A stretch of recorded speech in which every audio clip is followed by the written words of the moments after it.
किसी शहर में एक शख्स रहता था, वो बहुत गुस्से वाला था, अपनी ज़ौजा पर बहुत गुस्सा किया करता था। एक दिन वो इतना गुस्से में आ गया कि अपनी ज़ौजा के ऊपर उसने जोर से मुंह पर तमाचा मारा।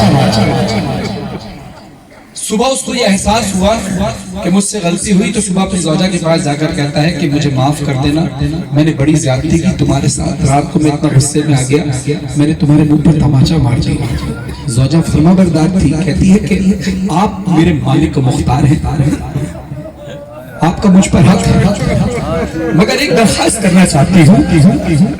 कहते हैं क्या? कहते हैं आइंदा भी कभी आपको गुस्सा आए, आप मुझे मारेंगे, मैं शिकायत नहीं करूंगी, लेकिन बस एक बात का ख्याल कर लीजिएगा कि उस वक्त बच्चे ना देख रहे हैं।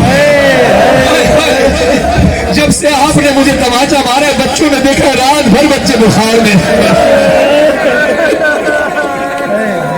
कुर्बान जाऊं इमाम हसन इमाम हुसैन अलैहिस्सलाम पर, कहते हैं गाना तेरी उम्मत ने क्या किया, लगती रहे तमाचे मैं देखता रह गया।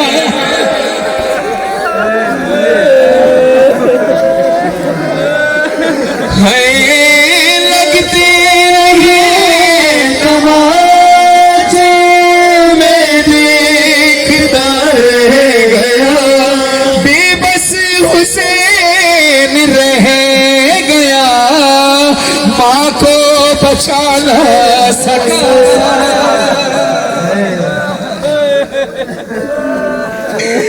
मौला कहते पहलू के दर्द के सबब सो भी नहीं सकी,